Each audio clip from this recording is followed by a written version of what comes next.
Hello viewers, welcome to my YouTube channel. जैसे आप concreting करने जाते हैं तो आपको वहाँ पर फॉर्मवर्क की रिक्वायरमेंट होती है। फॉर्मवर्क की रिक्वायरमेंट इसलिए होती है कि आप अपने कंक्रीटिंग को उस फॉर्मवर्क के अकॉर्डिंग उस मोल्ड में कंक्रीट करके उसको हार्ड करके उस शेप में आप कन्वर्ट कर सकते हैं।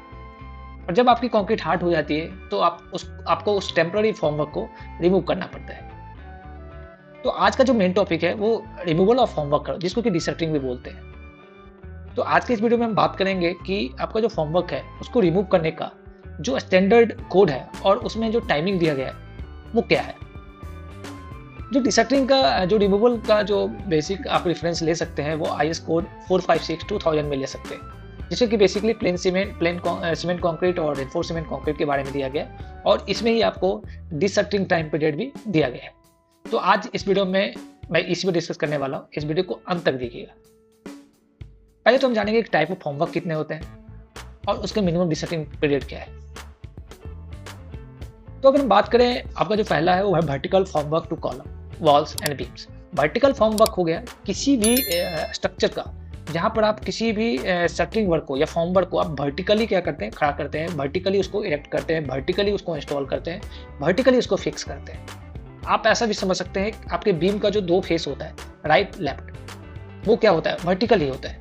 आपके कॉलम के जो चारों फेस होते हैं वो क्या होते हैं, वर्टिकली होते हैं। आपके जो रिटेनिंग वॉल के जो दो फेस होते हैं, राइट लेफ्ट, वो क्या होते हैं, वर्टिकल होते हैं। तो अगर इन केस आपका वर्टिकल फॉर्मवर्क है, आपका कॉलम का हो या वॉल्स का हो या बीम्स का हो, तो उसका जो मिनिमम डिसल्टरिंग पीरियड जो एज पर IS 456-2000 बोल रहा है वो कितना होता है, 16 to 24 आवर्स। इसका मतलब है अगर आपने कंक्रीटिंग अभी किया है तो अभी से 16 to 24 आवर्स के बाद आप उस फॉर्मवर्क को क्या कर सकते हैं, रिमूव कर सकते हैं। ओनली फॉर वर्टिकल फॉर्मवर्क की बात हो रही है। जो नेक्स्ट है आपका soffit formwork to slabs. Soffit basically क्या होता है, किसी भी स्ट्रक्चर का बॉटम पार्ट जिसपे कि सारा लोड आ रहा हो उसको कहते हैं सॉफिट। अगर आप स्लैब की बात करें तो स्लैब में क्या करना पड़ता है कि सबसे पहले आपको सॉफिट की आपको एक डमी स्लैब बनाना पड़ता है आपके शटरिंग से। फिर उस पर आप रेनफोर्समेंट करते हैं और उस पर क्या करते हैं, कंक्रीटिंग करते हैं। तो जो आपके स्लैब का जो बॉटम पार्ट है उसमें जो आप शटरिंग करते हैं उसको क्या कहते हैं, सॉफिट फॉर्मवर्क बोलते हैं। और जो बॉटम पार्ट होता है उसको बेसिकली सॉफिट बोला जाता है। तो सॉफिट फॉर्मवर्क टू स्लैब, अगर आप स्लैब की सॉफिट फॉर्मवर्क की बात करें, बट आपको इसमें जरूर ये ध्यान रखना है कि जब भी आप जो मिनिमम डिसल्टरिंग पीरियड है सॉफिट का, आप वहाँ पर अपनी डिसल्टरिंग तो कर सकते हैं, बट वहाँ पर आपको प्रॉप्स को फिर से फिक्स करना पड़ेगा। प्रॉप्स क्या होता है, प्रॉप्स होता है आपका जो वर्टिकली सपोर्ट आप देते हैं। जैसे आपने क्या किया कि सॉफिट में आपने शटरिंग लगाया और शटरिंग को सपोर्ट करने के लिए क्या करते हैं, आप लकड़ी के बल्ले लगाते हैं, आप जैक्स लगाकर पाइप लगाते हैं और उससे क्या करते हैं, उसको वर्टिकली सपोर्ट करते हैं। तो उस सपोर्ट को आपको फिर से लगाना होगा। जैसे ही आप सॉफिट हटाएंगे उसके बाद आपको उस सपोर्ट को उतनी ही क्वांटिटी में, उतने ही डिस्टेंस पे आपको फिर से लगाना होगा।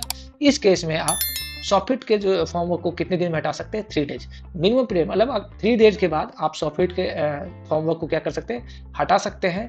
बट आपको फिर से वहाँ पर बल्लियाँ या आपके जो पाइप्स होंगे, जो भी आपके जैकिंग जो सिस्टम होगा, जो भी आपको वर्टिकल सपोर्ट के जो आपने सिस्टम दिया होगा उसको वहाँ पर फिर से लगाना होगा। नेक्स्ट जो बात करते हैं वो है सॉफिट फॉर्मवर्क टू बीम। अब क्या, जो बीम का जो बॉटम पार्ट होता है, बीम में आपके जो शटरिंग लगती है वो 3 पार्ट में लगती है। दो तो साइड वर्क होता है, साइड फेस होता है उसका, और एक होता है bottom face. Bottom face basically आपका सॉफिट फॉर्मवर्क का रहता है और जो दोनों साइड फेस होता है उसको वर्टिकल फॉर्मवर्क बोलते हैं। तो अगर हम बीम की बात करें तो soffit formwork to beams, props to be refixed immediately after removal of formwork. आपको फिर से वहां पर भी यही करना पड़ेगा। अगर आप वहां पर सॉफिट को रिमूव कर रहे हैं और वहां पर क्या कर रहे हैं, फिर से जो आपकी जैकिंग है या आप जो बल्लियां लगा रखे हैं या आपने जो पाइप्स का सपोर्ट दे रखा है, जो प्रॉप्स लगा रखा है, उसको आपको फिर से फिक्स करना पड़ेगा, फिर से वहां पर ही फिक्स करना पड़ेगा, जहां था वहां रखना पड़ेगा।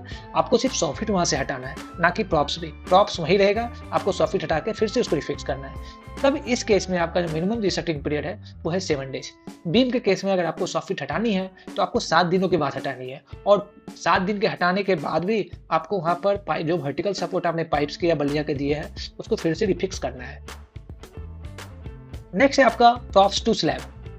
अभी क्या हुआ था, सॉफिट को आपने हटाया और वहां पर प्रॉप्स को लगा दिया, फिर से रिफिक्स कर दिया। बट अब प्रॉप्स को कितने दिन में हटाना है, अब इसके बारे में समझते हैं। प्रॉप्स टू स्लैब, स्लैब में जो वर्टिकल सपोर्ट लगा हुआ है उसको कितने दिन में हटाना है। अगर आपका जो स्लैब है वो 4.5 मीटर, अगर उसकी लेंथ या विड्थ 4.5 मीटर के रेंज में है, 4.5 से कम है या 4.5 से कम है, तो उस केस में आपको जो प्रॉप्स होगा वो 7 डेज के बाद रिमूव कर देना है। मतलब यहाँ यही हो गया कि आपको सॉफ्ट जो है वो 3 डेज में हटा देना है, बट प्रॉप्स को वहाँ पर लगा देना है। प्रॉप्स बेसिकली आपका वर्टिकल सपोर्ट हो गया, बल्लियाँ हो गई आपकी, या आपके पाइप्स के जो सपोर्ट होते हैं वो हो गया, ठीक है।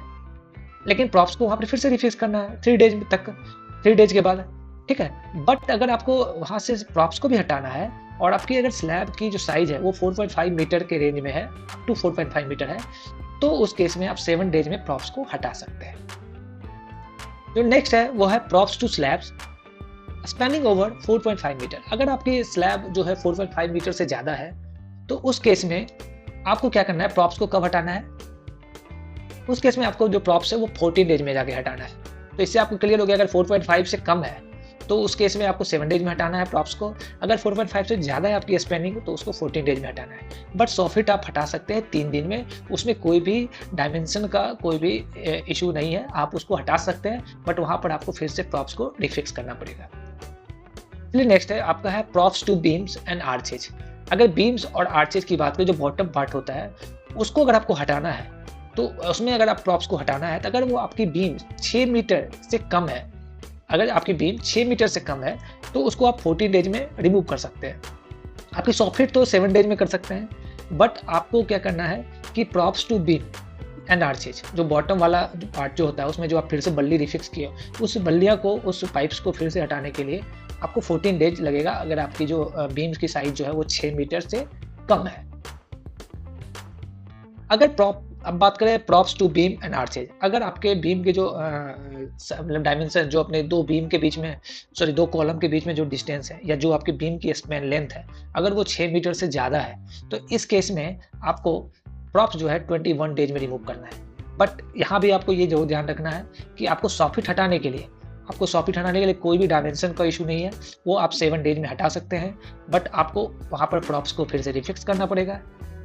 जब आपको प्रॉप्स को रिमूव करनी है तब आपको ये देखना है कि उसकी लेंथ 6 मीटर है या 6 मीटर से कम है। अगर वो 6 मीटर से कम है तो 6 मीटर से कम है तो 14 डेज के बाद हम उस प्रॉप्स को पूरी तरह से हटा देंगे। अगर वो 6 मीटर से ज़्यादा है तो उस केस में 21 दिनों में जाकर हम क्या करेंगे, उसके प्रॉप्स को हटाएंगे। अभी मैं आपको थोड़ा सा एक पिक्टोरियल व्यू दिखाता हूँ, जिससे कि आपको सॉफिट और आपको जो भी वर्टिकल फॉर्मवर्क है उसके बारे में थोड़ा सा आइडिया मिल जाए। देखिए यहाँ पर आप देख सकते हैं, ये क्या है, आपका स्लैब है। यहाँ पर आपको मैं दिखाता हूँ, ये आपका क्या है, स्लैब है। और ये आप देखेंगे यहाँ पर ये आपका फॉर्मवर्क दे रखा है, ये आपका क्या है, सॉफिट। ये आपका क्या है, सॉफिट।